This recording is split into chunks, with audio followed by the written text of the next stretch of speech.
Hai hai, Assalamualaikum warahmatullahi wabarakatuh. Sehat semua kan? Alhamdulillahirrahmanirrahim. Sesuai agenda, hari ini kita akan belajar mengenai penentuan komposisi massa atom dalam suatu senyawa. Sudah siap semua? Lanjut.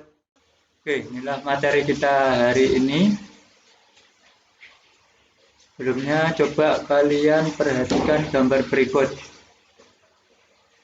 Nah, saya yakin kalian sudah mengenal apa zat ini. Yap, betul. Nama umum untuk ini adalah garam dapur.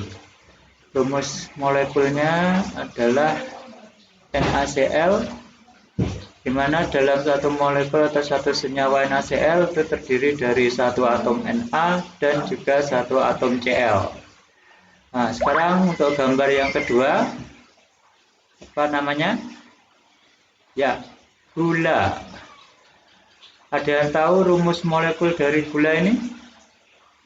C6H12O6. Nah, itu kurang tepat. C6H12O6 itu adalah rumus molekul untuk gula darah. Nah, ini nama senyawanya adalah glukosa. Sedangkan untuk gula tebu, ini rumus molekul yang tepat adalah C12H22O11. Ini juga jenis gula sebagaimana glukosa, cuma untuk gula tebu ini dikenal dengan nama sukrosa. Dalam satu molekul gula tebu ini akan terdiri dari 12 atom C, 22 atom H, dan juga 11 atom C. Dan yang ketiga, ini juga tidak asing bagi kita, namanya apa? Yap, micin atau vetsin. Ada yang tahu rumus molekul dari micin? Ini sering kalian pakai, sehingga kalian biasa disebut juga dengan generasi micin. Ada yang tahu? Tidak menunggu lama, rumus kimianya adalah C5H8NO4Na. Nah, untuk satu molekulnya akan terdiri dari 5 atom C, 8 atom H, 1 atom N, 4 atom O, dan 5 atom Na. Tuh, betul sekali. Ini salah, 5 harusnya Na-nya ada 1. Jadi kalian memperhatikan. Sekarang kita lihat tabel berikut. Dalam satu senyawa atau molekul, kita tengok dulu untuk garam dapur. Rumus molekulnya sudah kita ketahui, NaCl. Perbandingan jumlah atom dalam NaCl itu adalah 1:1. 1 Na dan 1 untuk Cl. Untuk perbandingan massa atomnya sendiri, ini adalah 23 untuk Na banding 35,5 untuk Cl. Kok tidak sama antara perbandingan jumlah atom dengan perbandingan massa atom? Kita tahu bahwa massa atom Na dan Cl itu berbeda, sehingga akan menghasilkan jumlah perbandingan atom dan dengan massa atom yang berbeda pula. Sementara dari mana ini angka-angka 23 dan 35,5 berasal? Ini bisa kita peroleh langsung dari harga AR-nya. Ini bisa kita tengok di tabel periodik unsur. AR adalah massa atom relatif unsur. Nah, kemudian untuk gula tebu. Ini rumus molekulnya adalah C12H22O11, sehingga akan menghasilkan perbandingan jumlah atom C, H, dan O-nya 12 banding 22 banding 11. Sedangkan untuk perbandingan massa atomnya adalah 144 banding 22 banding 176. Ini angkanya kok terlalu besar, dari mana ini berasal? Kita tahu ARC hanya 12, di sini kok bisa muncul angka 144. Nah, massa atom relatif itu dihitung untuk per satu atom, sedangkan dalam gula tebu di sini atom C-nya ada 12, sehingga kalau satu atom C massanya 12, kalau ada 12 atom C kita tinggal mengalikan. Nah, demikian juga untuk H dan O-nya sama. Yang terlihat di sini perbandingan massa atom dalam senyawa yang sama. Misalkan NaCl, ini garam dapur baik yang ada di Arab, di Afrika, di Amerika maupun di Indonesia, ini akan menghasilkan perbandingan massa atom yang tetap. Asalkan zat ini murni NaCl, perbandingannya akan tetap 23 banding 35,5. Nah, demikian juga di gula tebu maupun micin, perbandingan massa atom-atomnya juga akan selalu tetap. Ini mengikuti hukum dasar yang sudah kita pelajari sebelumnya, yaitu terkait hukum Proust. Nah, yaitu hukum perbandingan tetap. Nah, dari hukum Proust ini kita bisa menentukan komposisi massa unsur dalam suatu senyawa. Misal tadi untuk garam dapur, kita peroleh perbandingan massa atom antara Na banding Cl-nya adalah 23 banding 35,5.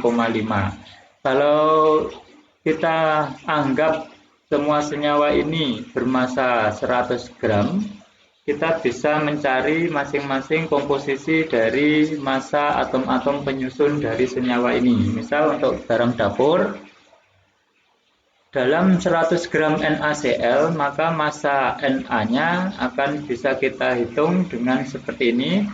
Kita bandingkan bagian perbandingan massanya Na, yaitu tadi 23, kita bagikan dengan total massa atom yang menyusun garam dapur NaCl ini, yaitu kita peroleh dengan menjumlahkan massa Ar dari atom-atom penyusunnya, sehingga kita peroleh Mr dari senyawa tersebut, yaitu sebesar 58,5 dikalikan dengan 100 gram massa yang kita gunakan, massa garam dapur yang kita gunakan, sehingga diperoleh harga massa natrium dalam 100 gram senyawa NaCl itu sebesar 39,3 gram. Dengan cara yang sama, kita bisa tentukan massa Cl dalam 100 gram NaCl, sehingga diperoleh massa Cl dalam 100 gram NaCl yaitu sebesar 60,7 gram.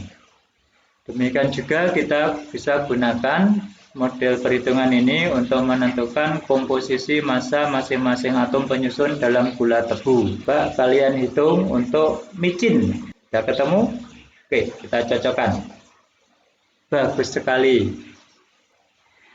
Dari penjelasan ini ada yang bisa menentukan kira-kira rumus komposisi massa unsur dalam senyawa seperti apa. Misal untuk unsurnya kita lambangkan dengan X.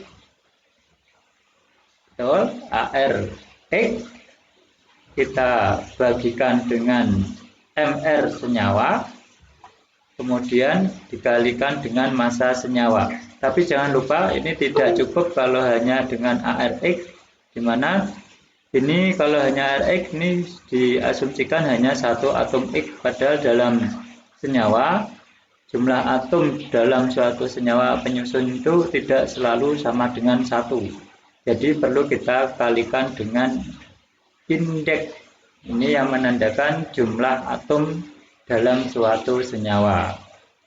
Baik, kemudian ini sebenarnya tidak hanya kita bisa menggunakan atau menentukan rumus komposisi massa unsur, ini bisa juga kita gunakan untuk menentukan komposisi persen massa unsur dalam senyawa.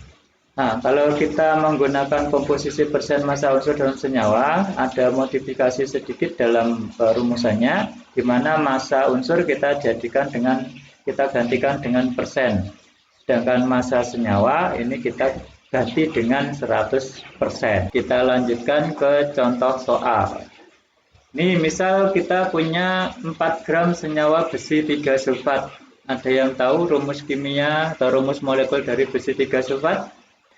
Kemudian dari sini kita diminta untuk menentukan massa atom besi yang pertama, dan yang kedua adalah persen massa atom besi. Nah, baik, dari data di soal kita sudah ketahui massa besi 3 sulfatnya adalah 4 gram.